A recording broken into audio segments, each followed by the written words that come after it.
Hello, everybody, and welcome back to the Everything Motor Racing Podcast for episode number 42. Which rider is that, Jacob? 42. Wow. Ooh, I don't know. Maybe a guy who crashes into a van. Alex Rins. And Yeah. who's the other one? Who's the other one? A certain P-Bag Nair in Moto 2. No, there's another 42, mate. I'm too tired for this. I don't know. Marcos Ramirez. There we go. There we Obviously. Yeah, see? I'm too tired for this. The man, the myth, the legend, the Basque hero. Is he Basque? I don't know. No, he's not even Basque. He's from Paris. Andalusian. That's it. Shit, the bed. I'm going to get a whole of Spain coming out for that. Yeah, that's the opposite end of the country. Nationalists. But yeah, I hope everybody has enjoyed last episode with Dominic Agata. It was a fun one to record. We have already recorded our next guest. They'll be out next weekend, so keep your eyes out on for that one. That one's quite a good one. So we've got like a different kind of episode. It's not really a different kind of episode. It's our 2022 predictions podcast. So, oh shit. Well, I've also got Jacob and Cameron with me. I forgot to mention. Hello. No shit. Yeah. We've already spoke, but yeah, fucking introduce us later. They're annoying me, so I forgot about them. But I'm going to move my mic. Hold on. There we go. Sorry for any audio interference there. So yeah, we are doing our 2022 predictions. So as you may know from last year's podcasts, if you listened, you might not know, we do predictions every race weekend and predict who will win or get on the podium for each class of each race. Some of us, we got perfect. I remember getting Sachsenring last year perfect. I don't remember getting any other right, but I think I did. Jacob got a few right. Gary Lee got a few right. So I even got the position right in Portimao. I never bring it up. Yes. So, but I never bring it up. Like, no, of course, no, of course not. We're too humble for that. that's my claim to fame at this point. Too much. What a shit life, like.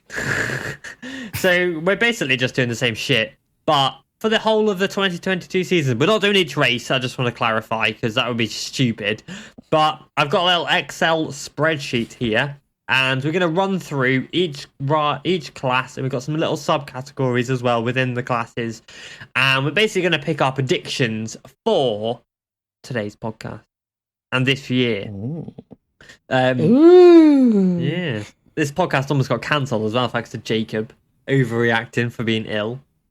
Sorry, like, I might have the Rona, but yeah, overreacting. Yeah, fuck your face. Absolute madman overreacting as always.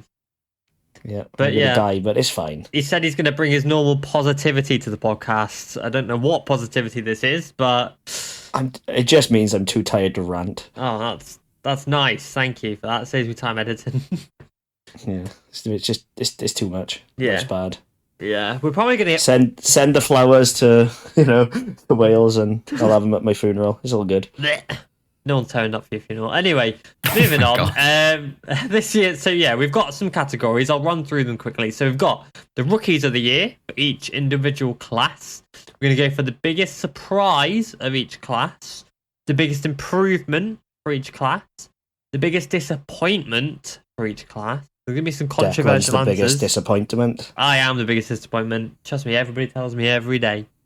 We've got our highest expectations for each class, which kind of links into the biggest disappointment as well, because we could have high expectations for a disappointing rider. Most crashes of all classes, so just one rider for that one. The first rider to be fired / leave their team in all classes.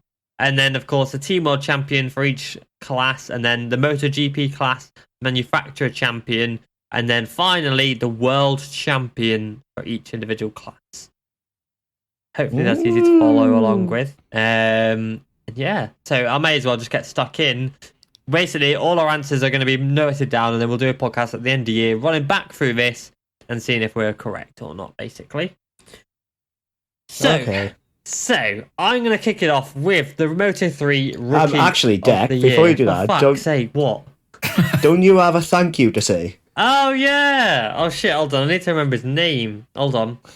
Matt Thompson. That's it. Oh yeah, big thank you to Matt Thompson, for buying me a copy of GP Bikes. You hero. Thank you. He just wanted to see you fail. He told me, but annoyingly, you're getting good. You ruined all the fucking fun, like. I'm just too good, man. Too good. Too good at I everything. didn't think he'd actually do it. Well, I was just taking the piss, like, yeah, you won't fucking do that. Next thing I know, I've done it, like, oh, I've got TV mics. But yeah, so back to the podcast. Rookie of the year for Moto 3. I'm going to go with Joel Kelso. Not because, like, he's been on the podcast or whatever, just because the man turned into an absolute frigging beast in the second half of the season in the FIM TV last year. And I'm really, really excited to see what he can do this year. He's already got some experience on the Grand Prix tracks. I think Daniel Holgado will also be a contender for the Rookie of the Year, but my man and my money is on Joel Kelso. So, What about you, Jacob? same. I've gone Joel as well. I can't see past him. His improvement in the second half of the season was absolutely ridiculous. Yeah. Like, he looked, as soon as he had the Saxon Ring replacement ride for CIP, he was a complete rider after that. I have absolutely no reason to believe he couldn't take Rookie of the Year. Fair play. Right, and Cameron, who are you going for Rookie of the Year? Very good. I have said Taio Furusato. Oh, okay. Because, well, he won every race in the Asia Talent Cup. I don't know.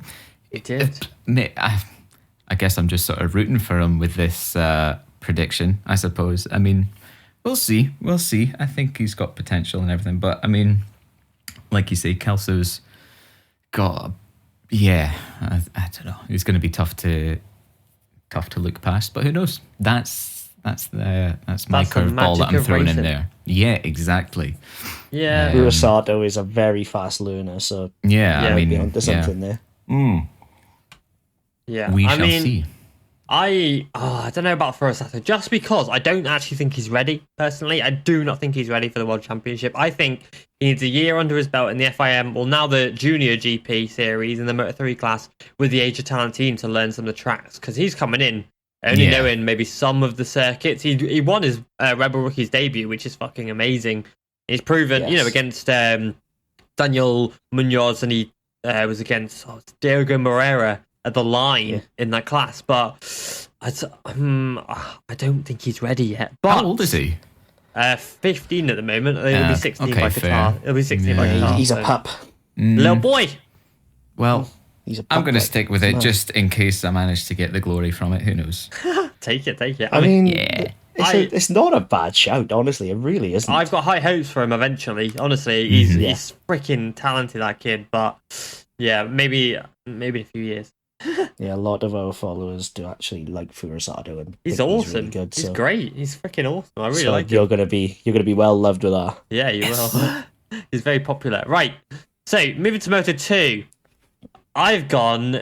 It seems so biased because I'm friendly with these riders. I've gone with Manuel Gonzalez because the man is a fucking beast. I'm sorry for my language, but oh my god, right? That guy, like, he won the what did he win? He won the European Talent Cup, then went to the World Supersport 300, won that, and then he went to the World Supersport this year, and he's just come on leaps and bounds. He's gone so well. And then when he went to Assen this year in Moto 2 as a replacement rider, missed FP1 and did really well all weekend on the really tricky to ride MV Augusta. And now he's going to the Yamaha with the Yamaha support, obviously Yamaha Moto 2 KLX machine, VR46 Riders Academy bike. I'm very excited. I think he's going to do so well, which is controversial to say that Moto 2 Rookie of the Year with Pedro Acosta in the class, but yeah, that's my opinion. So, like, I've gone nearly the same route as you with the same thinking of VR46 back, and I've gone Niccolo Antonelli. I think Niccolo is going to be a massive surprise because he's clearly made for a bigger bike. But I hope so. But I nearly said Gabri Rodrigo. Really? Why is that? Yeah, because Gabri been riding R1s since he was a fetus. You know what I mean? Yeah. Like, so if anybody's gonna step up and suit a big bike, much like Acosta, it's gonna be Gabri. But because I had to pick one, I'm going Antonelli because they ride R6s all around Misano, like pretty much daily at this point. No, he's clearly ready for the step up. He has been for the last 3 or 4 years, but he just kept stacking it.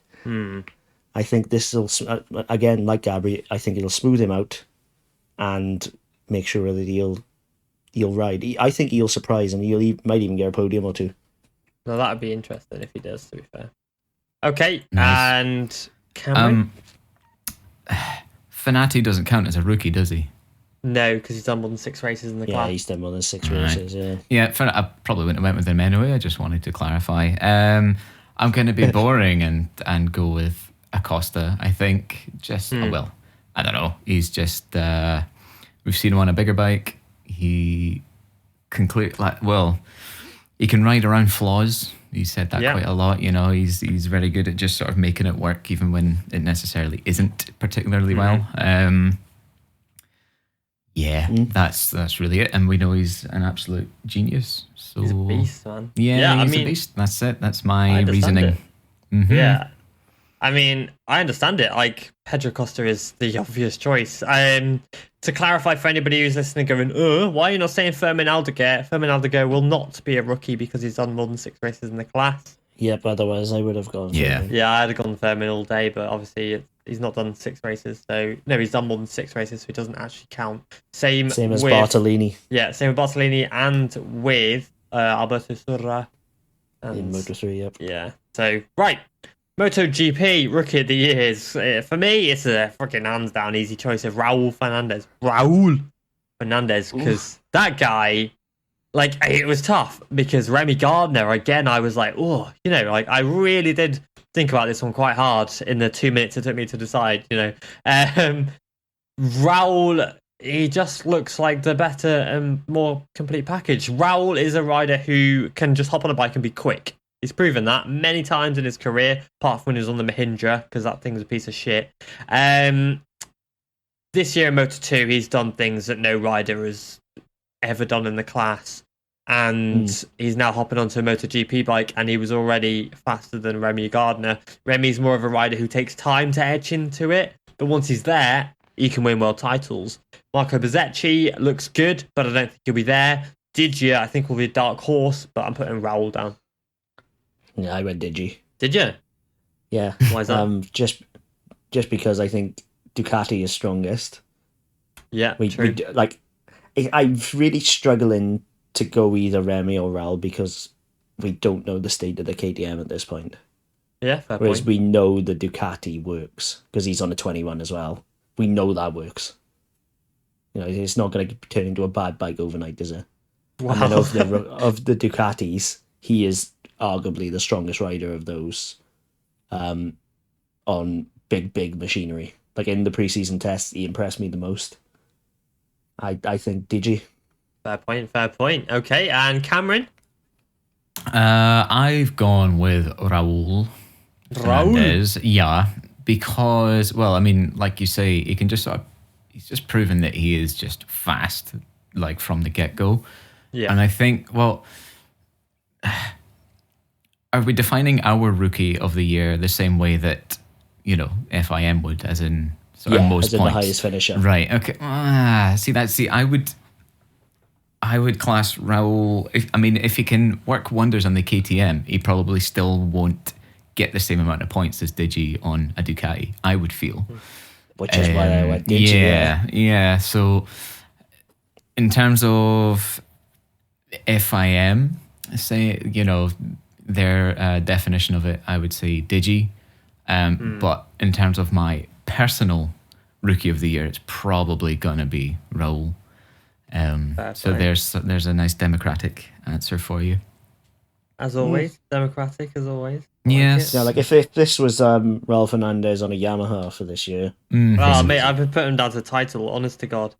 Yeah, it'd be piss easy, but he ain't. If Granny had plum, she'd be grandpa, wouldn't she? Yeah, I legit would put him down for the championship if he was on the Yamaha. I wouldn't be far off doing that myself. I'd think about it. No, if he was on a Duke, yeah. Again, he ain't, so... Yeah. Okay, so, just a recap. So, Rookie of the Year for Moto 3.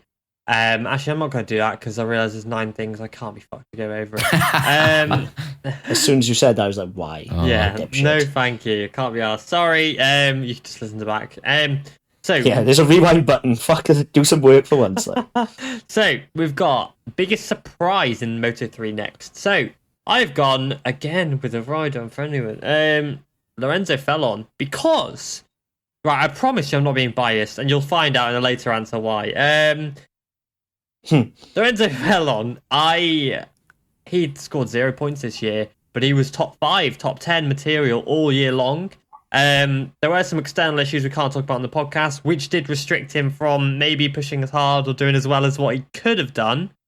Now that the changes have been made, he is now in a position where I think he can be a consistent top 10, maybe in top 5 finisher. Like, he's got the talent there. He's learned a hell of a lot this year, coming from obviously the junior GP as a rookie in the junior GP to then hop straight into the world championship as a rookie. That's one hell of a step.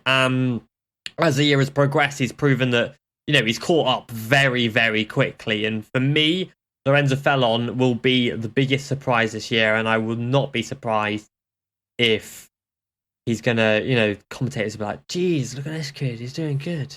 So for me, it won't be a surprise, but I think overall he will be the biggest surprise, if that makes sense. Okay. Jacob?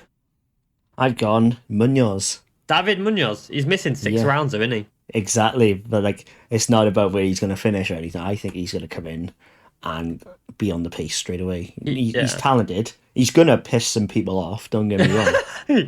He is, honest to God, one of the most naturally talented riders we've seen for a long time. I think he's going to come in and instantly be on the pace. Yeah, I would agree. I don't see, but I think if you don't watch Chev, which a lot of people don't, or the rookie, if you don't, sort your life out. Yeah. You want to know who he is, and he's going to come in and be a rookie straight away and be like, oh shit, who's this kid? Yeah. So Munoz for me. Yeah. Pretty Play. good. Okay. And Cameron? I want to support a home hero and say Scott Ogden. Yeah, I did put Scott, but removed it for a Fellon. So yes, Fair I enough, love that you fair said enough. Scott. Okay. Yeah, I don't Why? know. I nearly said Scott myself, so I feel you.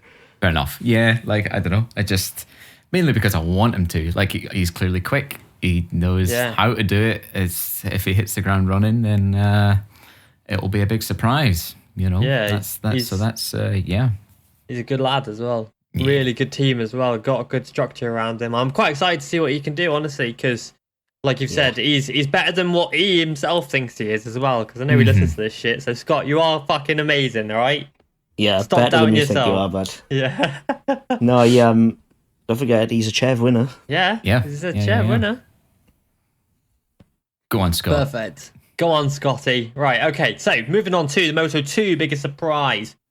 For me, again, a rider who's top 10, top 5 material last year, 2021, and obviously missed a lot of rounds because of his shoulder. So, Lorenzo Della Porta, for me, is the man to watch out for this year, because for the biggest surprise, I think he's going to come in top 6 in the championship. I'm saying it now. Top 6 in the championship is where he's going to be, mate. Honestly, that's a tough one. I'm putting it on the line here, but I've got so much belief in him. He's a world champion at the end of the day, Moto3 world champion. He's got what it takes.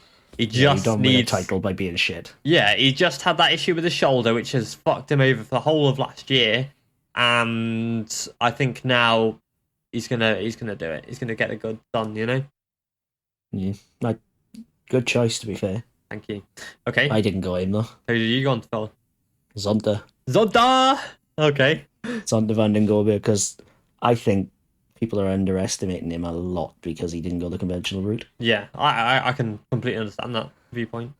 Yeah, it was between him and Sean SDK. Sure. Because neither of those have come the conventional route to Moto2. Correct. And I think they are both supremely talented riders. Mm.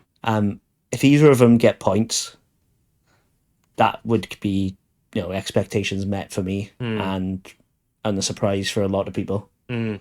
But I think Zonta, just because he didn't come from 600s, slightly would edge it. Yeah, that's fair, because obviously... But, of course, they have to do it, both of them, which, in Moto2 is no mean feat, because it's a bear pit. But, I think Zonta's going to be unbelievably good. I really hope so, for his sake, honestly. Right, Cameron? This was a tricky one. I don't know, I found the Moto2 surprise a tricky one to think of. I've went with Cameron Beaubier. Beaubier. Ooh. I just feel like he's had a season now. He showed glimpses of what he can do.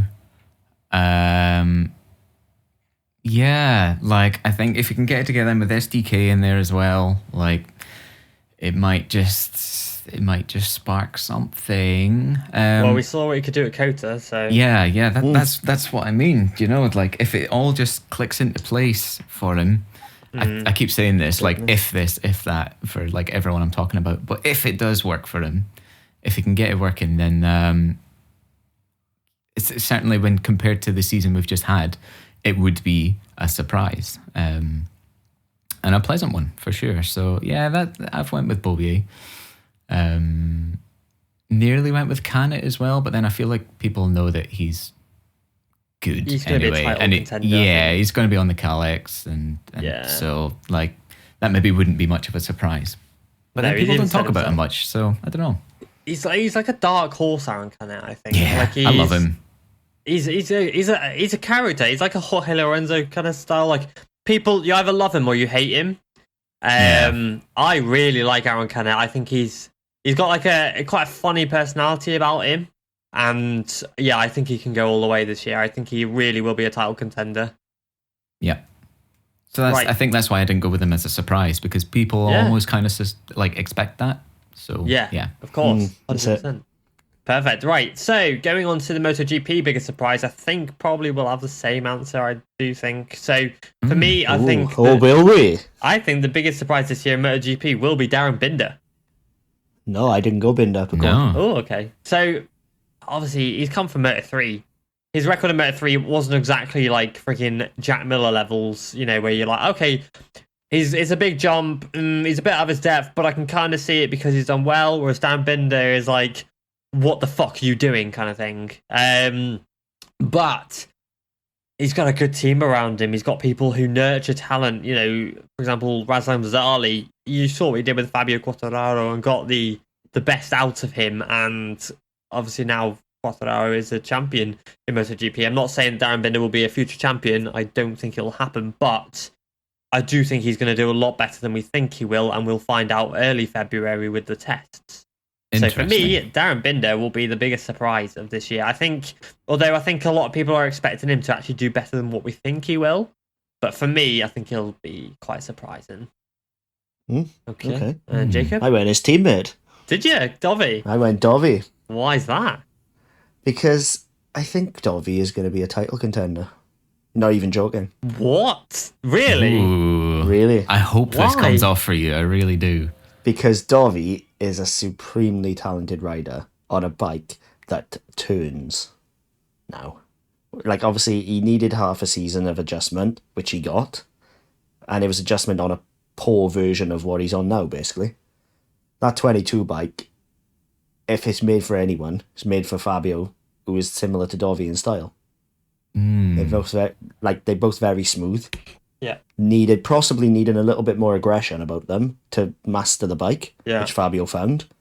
But with the talent Dovi has, I see no reason he couldn't do the same. Yeah. So I think Dovi's going to be the biggest surprise of the year. Interesting. I like it. I have gone with Joan Mir. Joan Mir? If Suzuki deliver what they are saying they're going to deliver. So, I mean, like, you know, Mir finished third last year on a bike that was, it just wasn't the best on the grid by a long shot, really. And he still managed to finish third. And, you know, he got several podiums. And did he finish outside the top 10 ever? I don't know, actually. No, ninth was his lowest, as far as I can tell, apart from the odd retire here and there. That's the thing. Mir's consistency is through the roof, man. Yeah.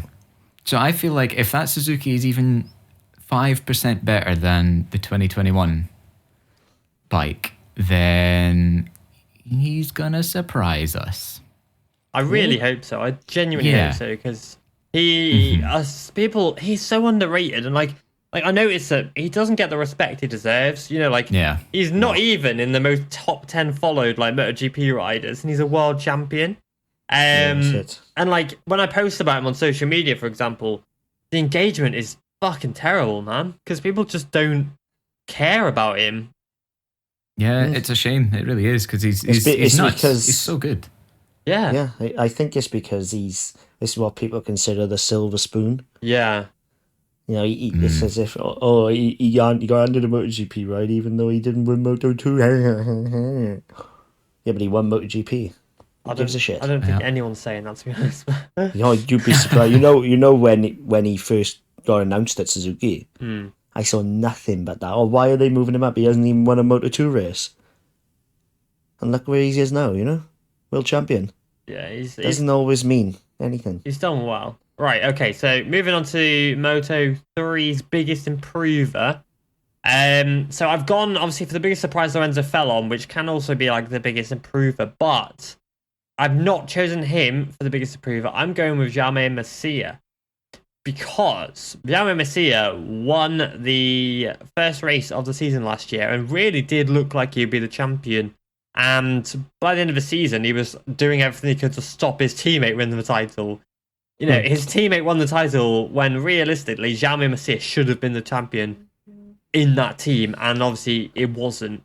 This year, I know for a fact he's going to be fired up through the roof to try and take a title, because he pretty needs it now. He needs to move up to Moto 2 in the next few years, otherwise he'll end up like Gabi Rodrigo, moving up when it's maybe too late.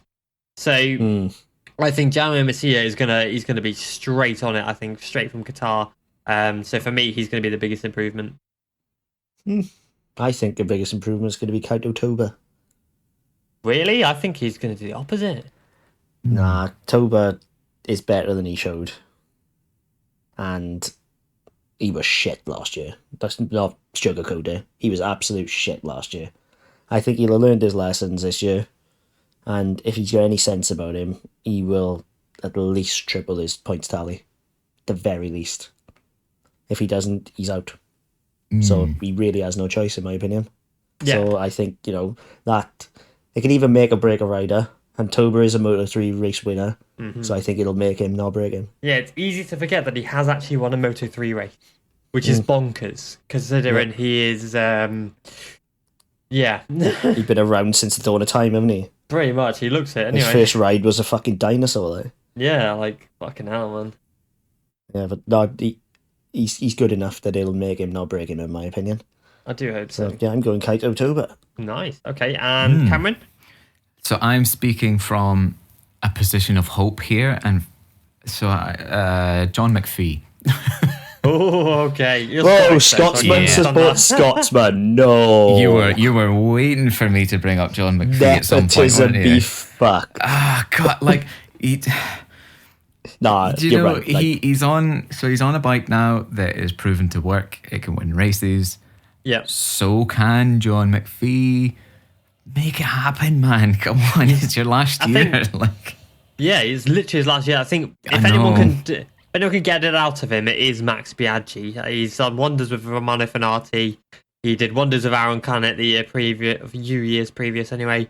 Yeah. I think he's in the right team now. That Petronas team was never consistently good. It's never been very good in Moto3, even from when like Adam Norridin and all that were riding it. So I do think that he's in the right place now. Yeah. But that said, enough. I also, are we talking about improving through the season or improving from the previous season? Because I don't want him to improve through the season. I want him to just go out and win from the previous season. Yeah. Okay, from previous season, I want to say McPhee. Like, he has to. Come on. Yeah. It was funny you mentioned McPhee because I very, very nearly went his teammate Sasaki. Because both of those need a big season. It's that simple. They have to now, pretty much. Okay, so Moto 2, biggest improver. I've gone with Cameron Beaubier. Because, for the same reason, pretty much as Cameron stated earlier, I think he's now got a year under his belt. He knows a lot of the tracks a lot better. He's done, Qatar now, it'll be his third time racing there when we go there. He's taken top 6. He's taken consistent top 10 finishes last year. Cameron Bobier this year, I think, is going to be really good, and then he'll pull Sean Dillon Kelly up with him as well. I think, hopefully. yeah, hopefully. I think Cameron Bobier this year, I think this is his year, and for me, he's going to be the biggest improver. I went Augusto Fernandez. Do you think he's going to be a title champion, or? I don't think he's going to win the title, but I think he's going to be in the mix because last year, let's be honest, he underwhelmed. He should have done a lot better than he did after the previous year. And then He got like 5 podiums, didn't he? Yeah, but he was never in the mix, was he? Like, at no point did you ever look at Augusto at any given weekend and think you're going to win that race. No, and and someone of Augusto Fernandez's caliber, you should be thinking that of him. Now he's in the team for it, isn't he? Yeah, now he's in the IO team. Yeah, I think he's going to improve tenfold, and I think he's going to be in the mix. Okay, perfect. And Nice. Cameron? Well, I nearly went with Bobby, but I figured I've already said him. So I'm gonna go with Aldeguer. Not because I feel like he needs to improve as such. I mean, obviously, coming in halfway through the season and stuff, he did amazingly well for a rookie. And I feel like he's just going to improve. He's just going to do really, really well. And that's that because he's a beast. So, yeah. I struggle to disagree with that, Yeah. Whether he'll be the most improved, someone that was like at the back of the grid suddenly finding himself way up the front, I don't know. Yeah. But, I feel like he'll be able to just build on the experience that he's getting and just go out there and kick the shit out of people. Yeah. He's got a 3-year contract at the end of the day, so he can use this as a steady improvement. He's still only 16 as well. People forget. He's so time 16. Is on his side. Yeah, absolutely. 100%. People forget because he looks 25. But... Okay, perfect. Right, so moving to MotoGP. Biggest improver for me is going to be Maverick Vinales. Ooh. Because he's now on the Aprilia. He's got some races under his belt. And I think now with the Aprilia and the positive direction it is going, I think now we're going to see him start to click in and maybe more top 5s, some podiums, maybe in a victory. He's got wins. He won as recently as last year at Qatar, I think Maverick Vinales this year, we're gonna see the Maverick Vinales we know from the Suzuki days. He's more of a rider where he's like a Leish, where put him on a shit bike and he's a beast. Put him on a bike that should be winning titles and he can't do it. So I don't know about that so much as I think you're right in saying he's like a Leish in that family environment works. Yeah, of course. Suzuki was like it, moved to Yamaha, which is cold as fuck. Well, yeah, with Maverick, I think he likes to be the underdog more than he likes to be the man that has the expectation around him. The expectation causes him to crush, kind of thing. Yeah. Perfect. Right. Good shout. And Jacob? Well, I can't decide between two here, so I'm going to have to say them both. Okay. Either Marc Marquez, because, there's a good chance he might actually complete a season. Yep. Which obviously he didn't last year. Mm-hmm. Or Miguel Oliveira. No, you got to pick one. With the caveat that Miguel is on the KTM, as I said for Raul earlier. Yeah. And we don't know what the KTM is like. It could be worse, Yeah, well, I'm going to have to push you for one. Marc then. Marc Marquez. Yeah, because, Marc Marquez, as we know, good rider. Well, better than good, let's be honest. He can definitely win races. He's the last if he comes into this, if he comes into this season fit, with the improvements Honda are threatening, he could triple his points tally at the end of the day and win the title. Imagine that. Okay, and for you, Cameron? I have gone with the grafter, Remy Gardner. Remy Gardner, nice. Because he just plugs away, and I think we'll just see like a nice steady improvement throughout the season. Yeah, we just know that that's the way he does it. He just gets the head down and he just works, and then that's his game. Like, I don't know. Like, can you say that somebody who won 3 races last year could be an improver? That's what I in the thought. form of Marc Marquez. I mean, yeah, he didn't finish the season, but the races he did do, you can't say he was underperforming, I suppose. But luckily, I would, because luckily was those races he didn't win. Top 10s, bar one. Yeah, exactly. But that's not the expectation for Marc Marquez, is it? Well, true. So that's why I think he'll be an improver in that, literally, if he comes in fit, doesn't hurt himself, he will be a threat for the top 3 every single round. I guess, but is that going to be, how could we attribute that more to an improvement in the Honda rather than Marquez? I think it's a bit of both, honestly. Because a fully fit Marco could win on the old Honda, as he proved. Yeah, I guess we need to see where Paul and everybody else finishes. I guess, but because obviously you've only got the other comparison of the other Hondas, but like Mark proved he could win on a really bad Honda at the end of the day. Yeah. Whereas, an improvement to me is going better than you did last year, and Mark probably will be the biggest of those in MotoGP. Fair. Perfect. You are entitled to your opinion, sir. That's just another way of saying you're wrong. Fuck you. Yeah. I'd like to point out as well, we've got 27 answers right now, and only Rookie of the Year Moto 3 have been duplicated. So I'm quite impressed with that. Oh wow! Yay.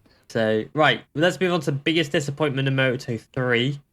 I'm gonna go John McPhee because of the hype. Everyone expects him now that he's in a good team. And like the points I made earlier, he's in a good team, he's going to do well, etc., etc. I can't see it, man. I'd love to see it because I'd love to see this man finally get a Moto2 seat. When riders who may not have deserved it as well or as much, have stepped up past him. And I think I'd like to see him do well this year, but I just don't see it. And I continue to be disappointed by him when the bar has been set so high by him and in the teams he has raced in. I might be contradicting myself from earlier points that I made, but for me, I'm expected to be disappointed by him. So, I can't go McPhee because you can't be disappointed by someone you have no expectations for. That's fair. Okay. I went Masia. Masia. For the exact reasons that you stated earlier for your biggest surprise. Or biggest improver, whichever one. Yeah. Because you're expecting him to be a title contender, and I think he's missed his boat. I don't think he's going to do it. Really? No. I think last year was the one, and Pedro came and stomped him. Yeah, Pedro's like, haha, fuck you. Yeah, basically. So I do genuinely think that Messia's missed his boat now. And if he won't win, because the body blow of having Pedro come in and beat him, that's going to take some recovery. Yeah, 100%. So, yeah, I'm going to go with Jeremy Messia. Biggest disappointment. Okay, interesting. And Cameron? I'm saying McPhee to make sure that I don't actually... Yeah, well, that's it. Obviously I said I want McPhee to be the biggest improver. However... Basically, for all the reasons that you said, Deck, I just feel like I'm gonna be disappointed, and I really probably shouldn't, and I should be purely optimistic and cheering on. You Scottish don't know what optimistic is. Yeah, no. Well, that's it. It's because it was very raining. Pessimistic racer. Yeah, that's it. So I really should be cheering on the homeboy, but. I just feel like I'll be disappointed. And in saying that, in having him as my answer for the biggest disappointment, I won't be disappointed. So there we go. That's very true. There's my logic. Thank you. I like it. Perfect. All right. Okay. So Moto2, biggest disappointment. I'm going to be controversial here. I'm going to say Pedro Acosta. Ooh. Because the bar is fucking high. I keep swearing, man. You two aren't swearing enough. Shit. The bar is testicles. I just noticed that I'm swearing loads and you're not. Anyway, so you're stuck in GP bikes mode, that's why. Yeah, legit. Oh, don't even talk to me. So the bar from Pedro Costa has been set so high from the Moto3 champion that I think he's gonna maybe underwhelm in Moto2. I don't think he's gonna do bad. I think he's still got some podiums in him, but I think he's going to underwhelm when everybody expects that, he's going to do it again. I've even made posts, right? And I got shat on because I made a post Moto 2 is really difficult, and a lot of riders will do well in Moto 3, and then they go down, doesn't translate to Moto 2. And then I make a joke of Pedro Acosta's going to win in Moto 2 champion, I'll do it again. But the thing is, like, the expectation for Pedro Acosta is that he's going to probably do it again, or he's going to be very close to, and he's going to be pushing it again all year long. But I don't realistically know if it's possible again. If he does, then fair play to the kid. Like, but he's got a 2-year deal in Moto 2 for a reason. And I think that I'm going to be a little bit disappointed by him. And you could put it up in one word, I think, what you're saying. Yeah. Pedro Acosta won't meet the expectations of Pedro Acosta. Yeah, like that's the thing. I don't want to talk down on him because I'm really excited for him. I think it's just he had such high expectations that it's going to be near impossible to meet. Yeah, he's only 17. Like he's got one hell of a career ahead of him. He's going to do wonders in Moto 2. He's going to do insane things in Moto GP. But for this year, as his rookie year in Moto 2, I'm expecting to be disappointed by the standard that Pedro Acosta has set, as you've just very well said. I reckon Sam Lowe's. Sam Lowe's, okay.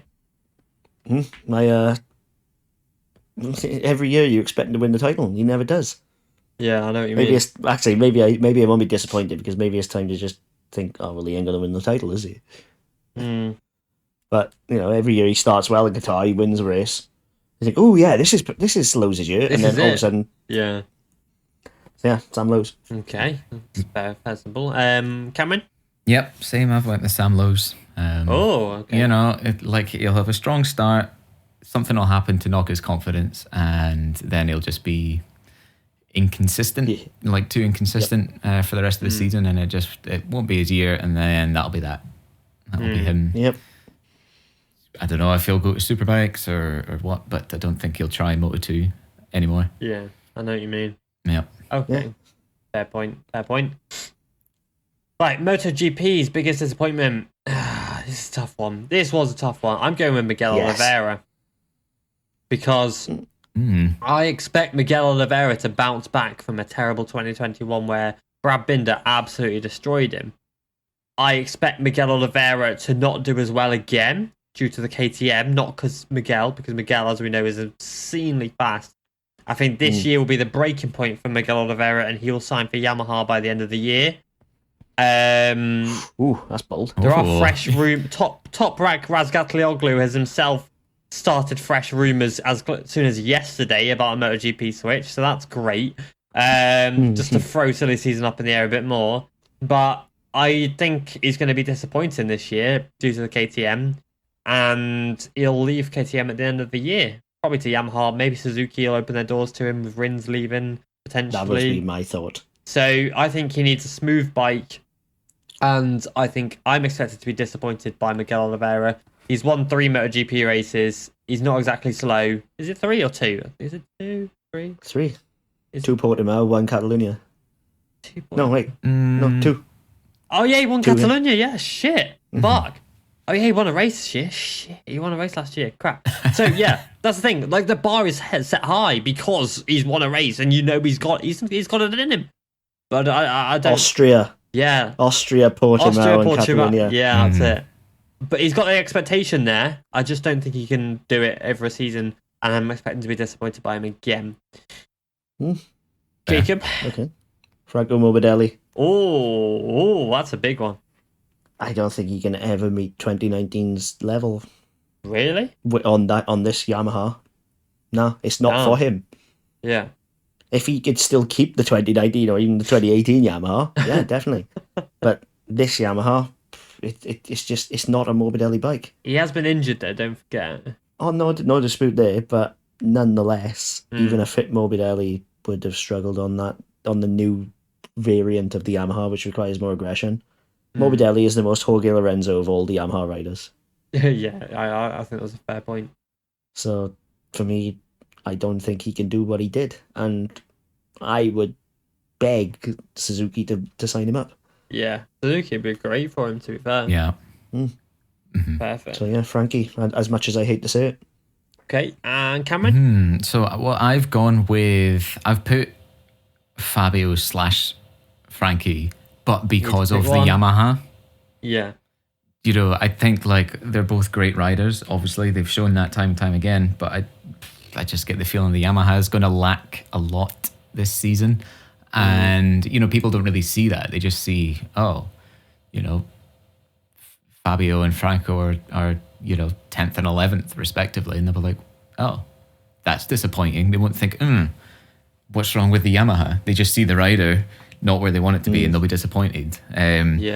But you know, it'll be because of the Yamaha, and Rins will get booted from Suzuki. Frankie will take his seat, and then Fabio. Oh, I beg. I don't know what's going to happen. Fabio will get a Ducati or something.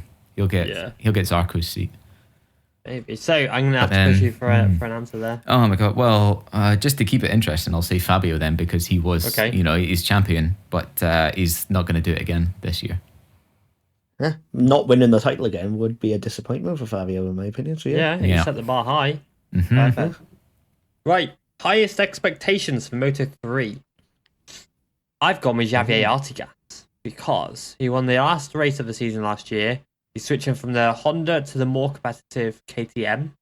Well, CF Moto. CF Moto. The team, the Bristol GP, they're proven with the right rider they can do well, as Marco Bezzacchi proved a few years ago. I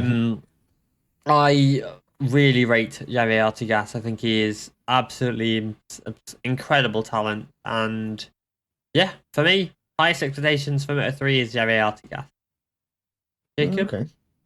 Tatsuki Suzuki. Really? I think this change of scenery, I think Sick 58 became like a nice pair of pants for him. It became like a family, didn't it? And it was comfortable. Yeah, it was too comfortable. Yeah. This is going to be the kick up the arse. Yeah. And he is going to the fastest Honda.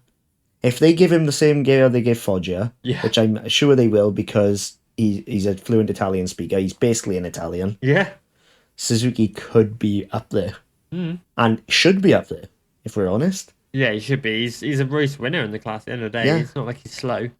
So my expectations are the highest of all, like, because I'm expecting Tatsuki Suzuki to do well. This is last chance. Again, I've said it so much, but it's his last chance saloon. Yeah, he's 25 now. Or will be by the end of the year. Shit or bust, like, and I think it'll be shit, not bust. Okay. And Cameron? Well, I've gone with Messia mainly for the reasons that you mentioned earlier. Deck, you know, like he's got the team. He finished the season strong last year. He started strong, and I think now he's, you know, unless Holgado like pulls a Pedro Acosta, which I think is possible. I'm still at that. Holgado is. Well, that's it. And if he feels like he's at least the best in his team, then he could do it. He could do it. It's all about confidence in Messia. Isn't that weird that we both took what Deck said about Messia there? Like, obviously, we wrote this beforehand, but we were all on the same page. But I was considering Messia a disappointment rather than expecting anything. Yeah. Funny, isn't it? Who's the pessimist now, huh? Yeah. Fuck. Right. So, highest Moto 2 expectations. For the same reasons I said he'd be the biggest disappointment, I think Pedro Acosta comes in with the highest expectations because Pedro Acosta has set the bar very high. And so, for me, I have expectations for him to do the same shit again. Which is why I think he might be disappointing and not do the same shit again. But I expect Pedro Acosta to be top 3 in the championship by the end of the year kind of thing. That's my high expectations for him. But again, that's why he's also my biggest disappointment, because I'm expecting him... Although I'm expecting him to be a lot, you know, he'd probably be quite disappointing and not achieve a top 3 in the championship. Because my expectations of Pedro Acosta are the ones set by the 2020 Red Bull Rookies champion, the 2019 Red Bull Rookies runner-up, and then 2021 Moto 3 rookie champion. He's got a high bar, you know? Yeah, stupid high. Yeah. Okay, Jacob? Same reasons that I think he's going to be an improver. Augusto Fernandez. Nice. Okay. I'm expecting him to be in the mix. Do you think he'll be a champion? Nope. Okay. And I'll explain why when we get to the champions. Yeah. But I do think he'll be thereabouts in the competitive mix. Yeah. I expect him to be. He should be. He has to be. Yeah, he does. Simple. He's raced for too many top teams now to not Yeah. do it, you know? Yeah, he's team hopping between. He's doing a Xavi Vierge. Yeah, he is. And Pretty much. Xavi was never a title contender, so he needs to break that mold. Yeah, he does. Perfect. Yeah. And Cameron? I went with Augusto as well. Nice. Okay. Yep, he's just. It's so nearly there, and it just takes that last 1%. And I think maybe the IO squad will give it to him, and he'll. Yeah, well, that's my expectation anyway. And I think he could win, but I'm looking forward to hearing Jacob's reasons why not. So Me too, actually.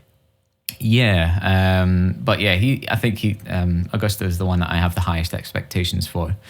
Obviously, Acosta, he's gonna hopefully do what he did last year, but in Moto 2. But Yeah. I don't know. It's I don't know if possible, it'll that's happen. the thing. It is, yeah, because Raul he's has scary. proven it's possible. Yeah, he's a scary rider, and he's on the right bike, or with the right team, you know, and who knows? But I think realistically, I feel like Augusto's the one I'm going to hedge on with my expectations, I think. Fair shout. I respect it a lot. Right, this next one, hang on. I reckon this might be the only one where we've all gone the same. I think so. So, Who did you go? Go on. MotoGP, highest expectations. I've gone Marc Marquez. Oh, no, we didn't then. Oh, okay. So, if Marc Marquez comes in and, you know, he won 3 races last year, I think I know who you've gone for. But, Yeah, it's obvious. yeah, so I think Marc Marquez, you know, he's tested the RC213V, RC213VS at Yep, there we go. Portimao was good. He's been riding the CBR 600 at Aragon this week. Last week he was doing MX. Side note, how nice were his leathers on that Oh. Honda, the 600? Banging, weren't they? Honda, not Repsol. Alex Please. wore the same suit in the Portimao test that they did as well. Oh, they're fucking gorgeous. HRC suit. But you know, Marquez, I did prefer the white when they had that one. Anyway, No. So yeah, Marquez looks good, and if Marquez can continue what he finished last year with, which was a win in Austin and a win in Misano, I think for me, Marquez, I've got high expectations for him, which I'll reconfirm later on. Jacob? No. Well, you've just given us something away there. Well, I think we'll go on. Guess. Oh, Pekko Bagnaia? Correct. And I assume Cam's gone the same? Yeah, it's got to be Pekko. Yeah, but I'll just sum it up in one word. Title favourite. Yeah. Easy. Fair point. Next. You know, there's really not much else you can say. He is the title favourite. He's on the superior bike. Yeah. Like, no matter what Honda bring, that Ducati is something special. Yeah. Oh, yeah, 100%. So, you know, and Nick Pekko is now the complete article. He's won races. I just realised my phone auto-corrected his name to Pekko Banana, so that's good. Pekko Banana, yeah. Nice. Yeah, Pekko Banana is going to be the title winner. Pekko Banana. I expect it. Minion helmet wearer. Oh, Yeah, God, there we no. Okay, so you two have gone for Pekko Bagnaia highest expectations.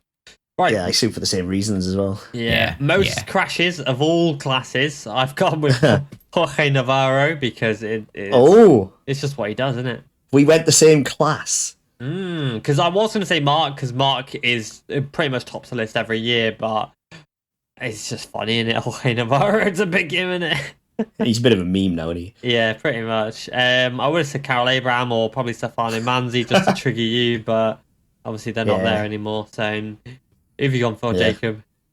Well, I'm going to get attacked here by the flag wavers. I know you're going to say. Dixon. Oh, I knew it. He's quick, but he loves a crash. It's a legitimate way of riding as long as you don't stack it in the race. Yeah. And if you find the limit by going over it and crashing, as long as you bounce back, Marc Marquez has proven it. Marc Marquez finds the limit and rides out that limit. If Jake can do the same, then... Yeah, well, Mark rides over the limit most of the time, then reels it back. Mark goes over the limit, saves the crash, and then carries on and then reels it back. Yeah. But Dixon approaches it in the same way, except he doesn't save the crash. Yeah, now he's in the And asphalt. we all know, you know. And we all know that Moto 2 front tyre might as well be made of concrete. Yeah, it's shite. So, yeah, I think Dixon's going to top it, and that's not to his detriment. No.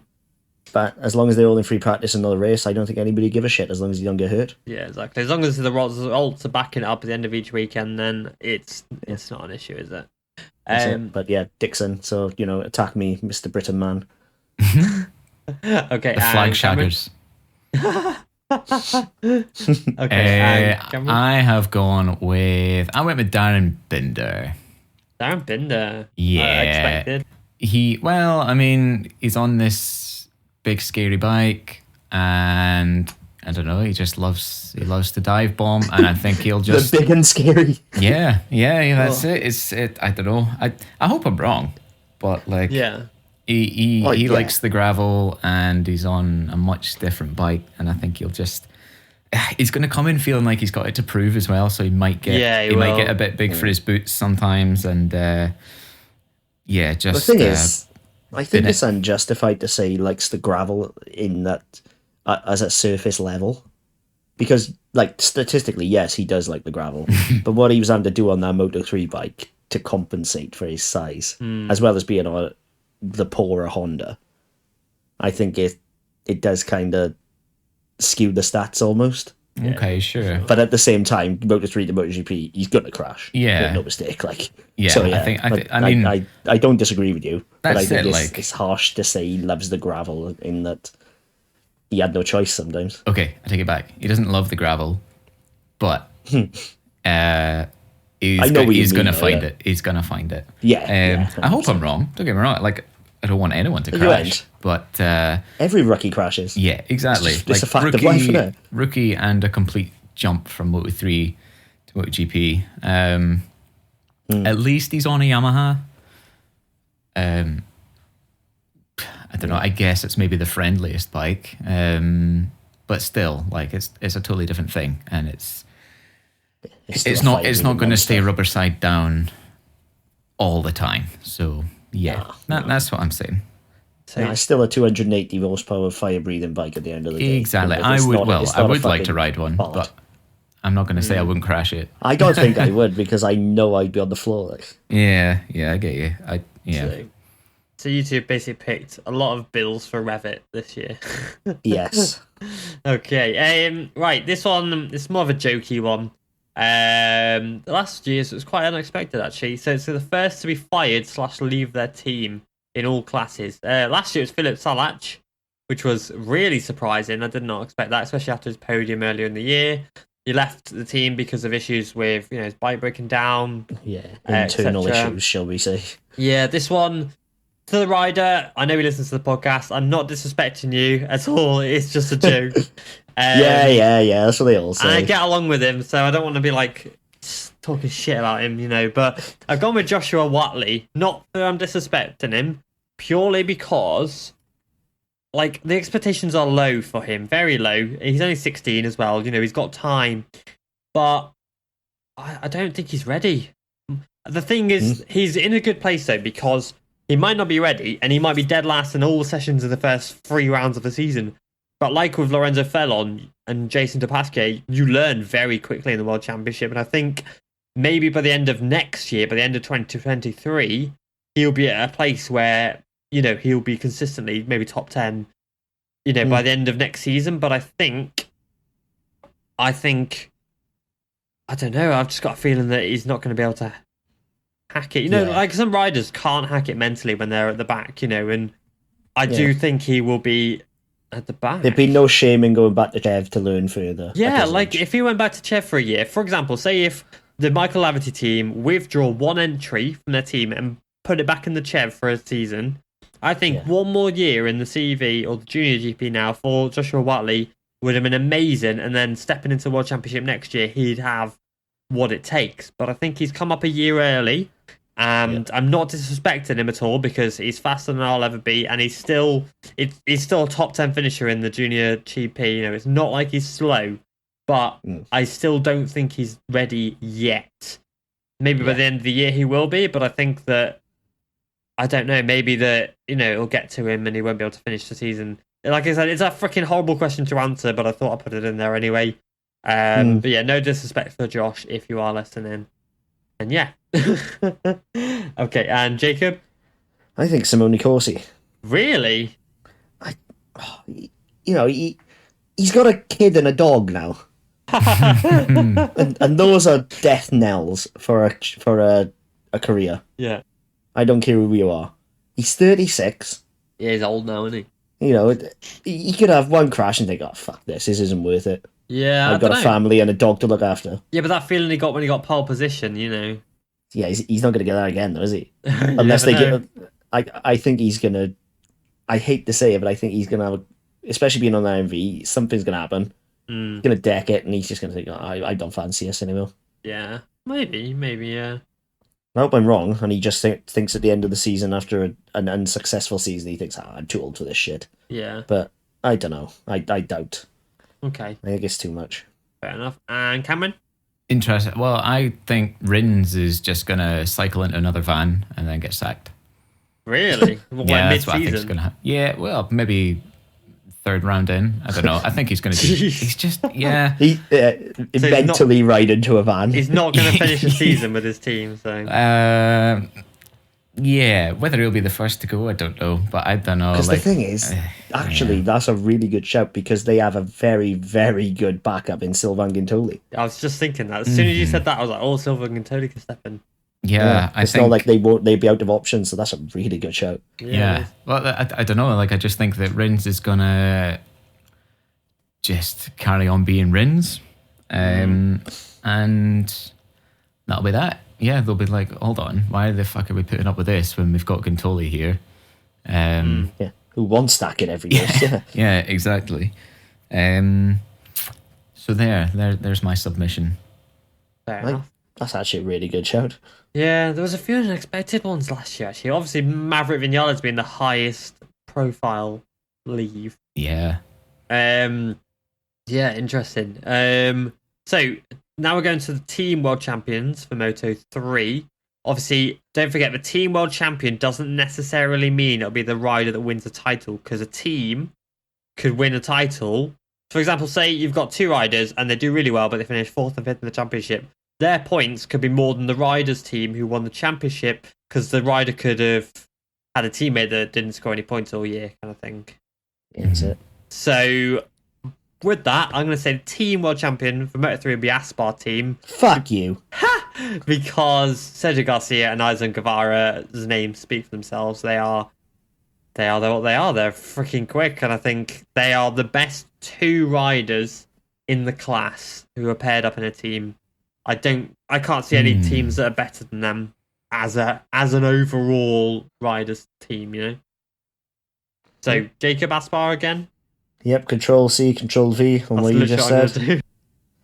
Like, it's hard to see past Aspar now.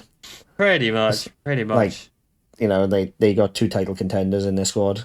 No other team on paper has 2 title contenders in their squad. Maybe Leopard. Yeah. Well, I've went with Leopard, so... Have you? Yeah. Okay. There we are. I think probably for the same reasons we said Aspar. Yeah, pretty much. Like, I mean, if Suzuki gets it together, he's on the bike that he should be on. Foggia is, he's Foggia. He proved he can do it. So, if it goes well for them, I would have said Leopard had Suzuki come off a good season and gone there. Yeah, fair enough. As I said, expectations are stupid high, but it's a whole different kettle of fish to actually put it on the ground. Yeah, I can do the same. I think the only other team really that I'm like about is probably Leopard, to be honest, because they look really good, or maybe CF Moto, but that's about it. Okay. Moto 2 Team World Champions, I'm going with Red Bull KTM IO because of the same reasons we've got earlier. They've got Pedro Costa and Augusto Fernandez. I think both of them will be putting up a fight for the title this year. And for that reason, I think they'll be the best team overall by the end of the year. Okay. I'm going bold in that I think there'll be 2 riders in the top 6 mix, which might be enough. Right. I'm going Pons. Pons? It's a fair shout with Jorge Navarro and Aaron Canet. Both of them purred out like we know they can. They're both easily top 6 riders, and if they can consistently put consistency, Jorge Navarro, lol. If they can put consistency together with their top 6s, they could be the strongest team with the overall riders. Yeah, 100%. I agree. Okay, and Cameron? Yeah, I've went with Io. If we get what we want from Acosta, then it's a done deal. So that's what I'd say, anyway. Yeah, fair shout. Yeah, Pons, it's a risk. Io isn't. That's the difference. Okay, right, moving to MotoGP. The team world champion, I'm going with Ducati because they won it last year. Yep, same. They've got Bagnaia and they've got Jack Miller, who both have proven they can win multiple races in one season. I think Yamaha won't touch it. Honda have only got one good rider. Whoa! I'm joking. Suzuki again, one rider's probably marginally better than the other. KTM won't do it. Aprilia, no chance. So for me, it'll be Ducati. And that's where I went Ducati, but I was in the back of my mind thinking Suzuki, maybe. Only if Rins somehow improves from P13 overall. And that was it when it was like, Rins, but Suzuki, but Rins. Yeah. Fuck it, Ducati. Normally, Suzuki, but it's Rins, isn't it? Yeah. So fuck it, Ducati. Okay, and Cameron? Yeah, same. Ducati. Oh, it's the first one we've all gone the same on. Clean sweep. Yeah, we should think for the next thing of that's Ducati's factory team. Yeah, Lenovo. Yeah, that's the factory Ducati squad and the team world champion. So the class manufactured champion, I'm going Ducati. Yep. Because they got eight bikes on the grid. Yeah. There's only their top.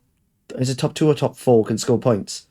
Is it top 2? I think surely because there's only 2 Suzukis and 2 Aprilias, I think it's only their top 2 can actually score points. But obviously, when you've got 8 bikes on the grid, it's highly likely that you'll get 2. If they fill out the top 8, then the next best will be 9th. Yeah, exactly. And so they'll get the full, whatever it is, 45 points, and then the next one will get 12. Yeah.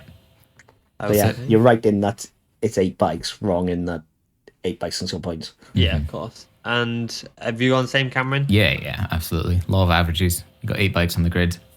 Yeah. It's pretty much it's going to happen, isn't it? Yeah. Moto, this is the good one. This is the one everyone's been waiting for. And the last one on the list, Moto 3 World Champion.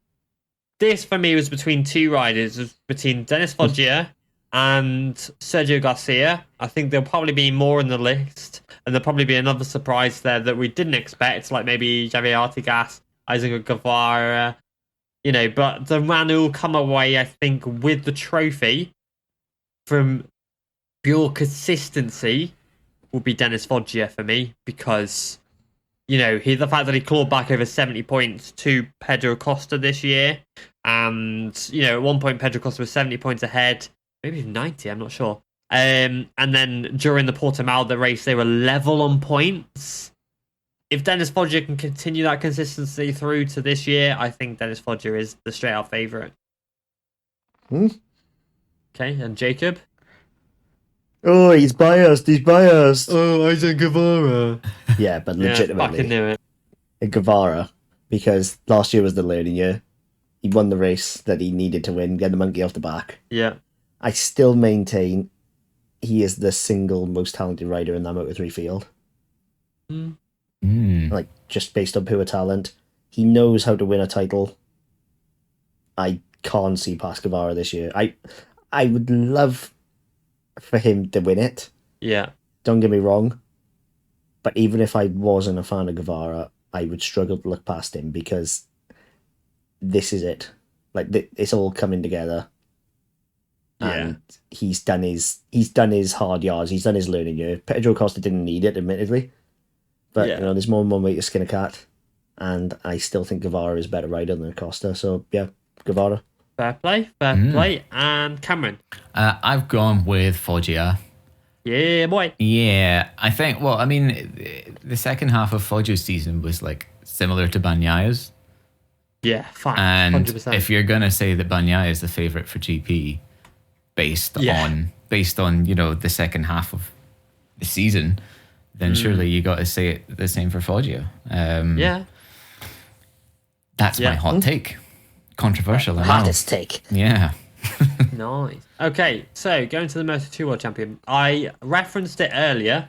I'm trying to remember how I referenced it, but I can't remember for the slightest. But I'm going with Aaron Kennett because we said earlier about, him doing really well this year and he's now in a good team. I think he's going to do it, man. He was so good last year.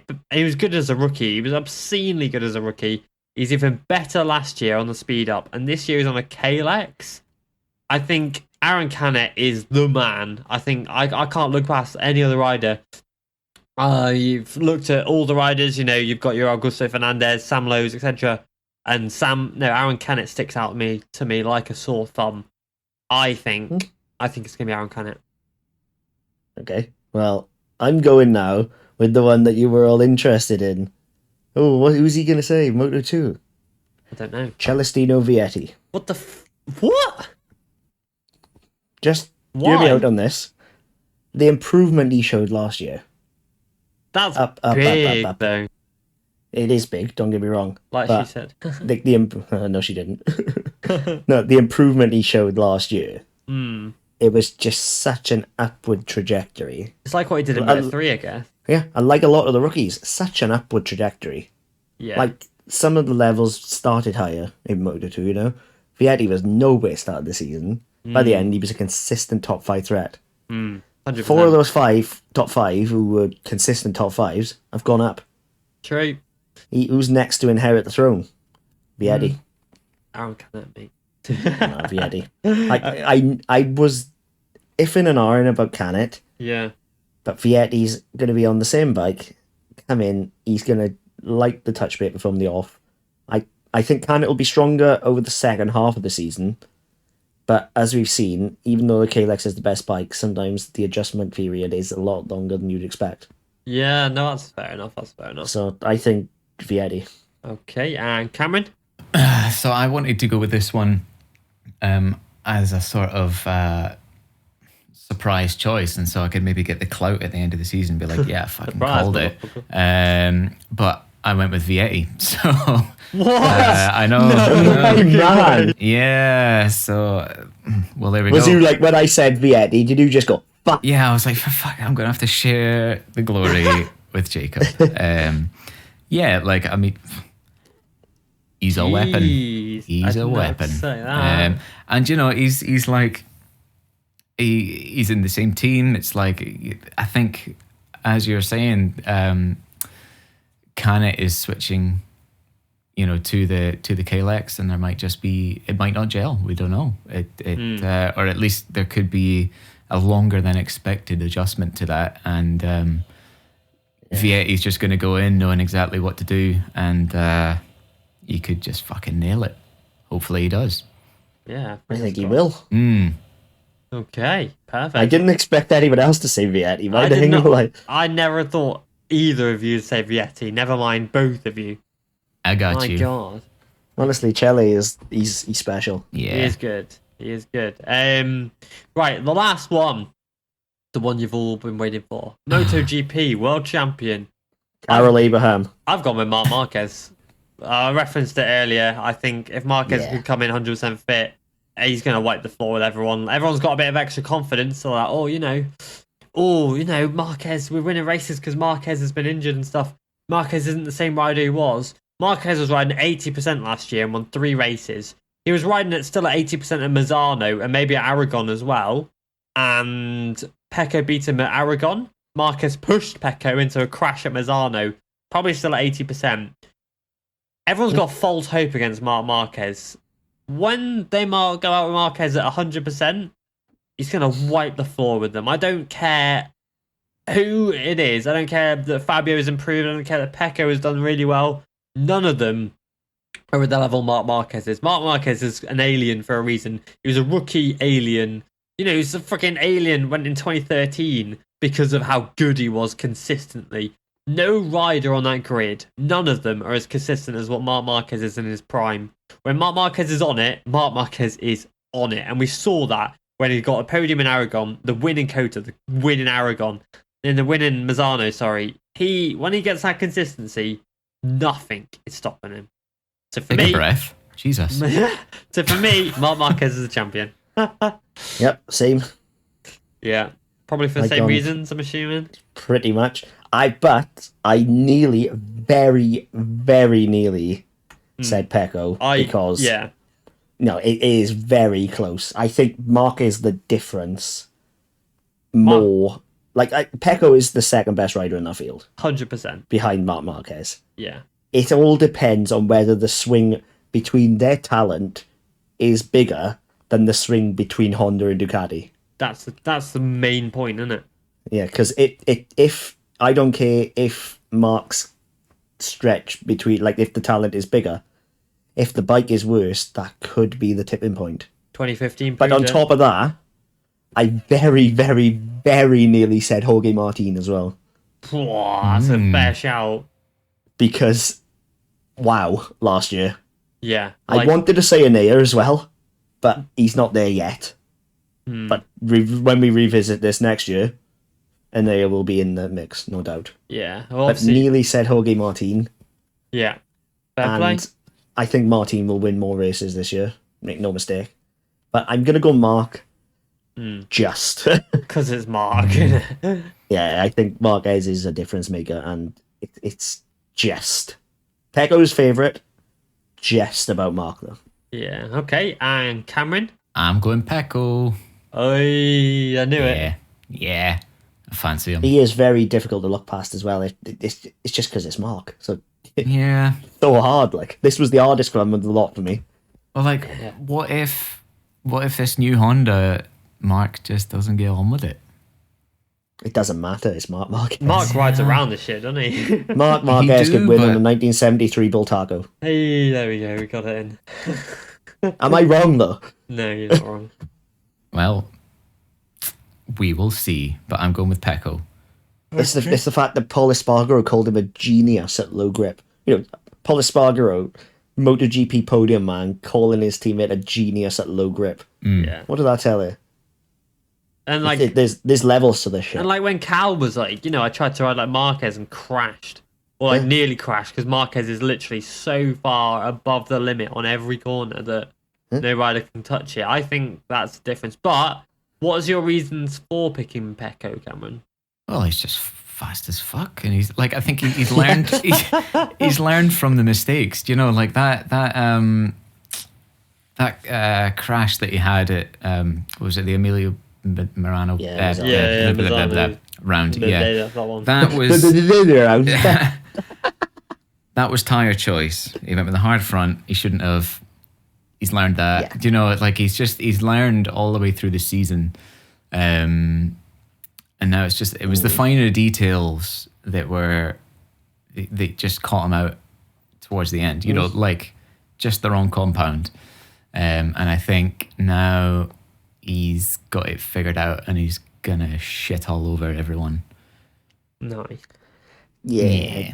That was nearly my fucking way of thinking as well. But it's just, how can you discount a Marc Marquez? Yeah. You never can. Like, No, that's true. It's I like, don't get me if wrong. Marquez was still in a bad shape, I would easily go Pekko.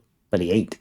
I'd love to see Marquez come back and win a championship because it would be a great thing to see. But I don't know. Equally, Nick I'd Doohan love to did see it. another name in the history books. So Yeah. I'm with you on that. But I think Pekko will win a title at some point anyway. So it's just a case of, I'd be happy with either. I like them both. I don't dislike a rider. Whoever wins a title is deserving at the end of the day. So whoever wins it, wins it. But for me, Mark, just. Fair play. Then I could wake up tomorrow and think, shit, I was wrong. I should have said Pekko. And I'll wake up the next day and think, oh, fucking hell, no, I was right. I should have said Mark. yeah, It's one of those. This was so difficult to predict. It was tough, to be fair. It was a tough one, but I think for me, Marquez just sticks out a little bit more. Yeah, he's the last remaining true alien. Yeah. There's a new breed of aliens coming, but the original aliens, he's there.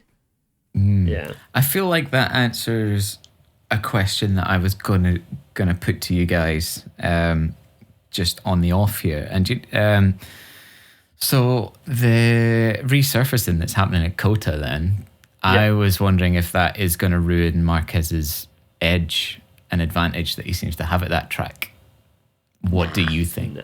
No, because it's not to do with the tarmac for him. It's to do with the fact that it's a left-handed track, and I was just it's left, and that's what Marquez does, isn't it? Yeah, well, that's what I was about to say. It might let them be 1.5 seconds close to him instead of 2.5, but that's about it. Fair enough. Fair enough. We all know how good he is around left-handers. He's a southpaw boy, isn't he? Yeah, nice one. Okay, so those are our answers. I can't be asked to repeat them, to be honest. I might put a thing on my stories just so you can read it. But yeah, I hope you've enjoyed this podcast. We have got next week Simon Jesperson on the podcast, which will be a good one. Me. Minus Cameron, unfortunately. Yeah. But I hope you enjoy that one. It's quite a good episode. He goes into detail about why him and his team split up. If you don't know too much about him, there's your time to learn. And he's just a sound dude. He's just a fucking legend, man. Honestly, such a nice guy. Legitimately, what a nice guy. Yeah, awesome guy. So that's coming up next week. And then after that, we have got coverage of the Sepang test. Oh, thank the fucking Lord. Oh, nice. Yeah, boy. So, Genuinely, it's like crack. That test. It's like literally having your first hit of crack after a fucking weekend off. Yeah, I'm so excited. Oh, mate, I need it. I need it. Yeah, I know what you mean. Oh, it's just, thank God. Yeah. I've never liked Malaysia so much. So, if you have enjoyed this podcast, let us know. If you have your own predictions, let me know what you think and your opinions. I'd love to hear it because I know some of you did not agree with our recent ones. So it's always interesting to hear what you have to say. And I do care. I promise you, I do actually care. So yeah, if you've enjoyed this podcast, let us know on social media. You know where we're at. If you don't, then it's literally in the freaking thumbnail. And yeah, we'll be back next week with Simon Jesperson. So yeah, Nice. Thank you everybody. Bye bye. Nice one, guys. Bye.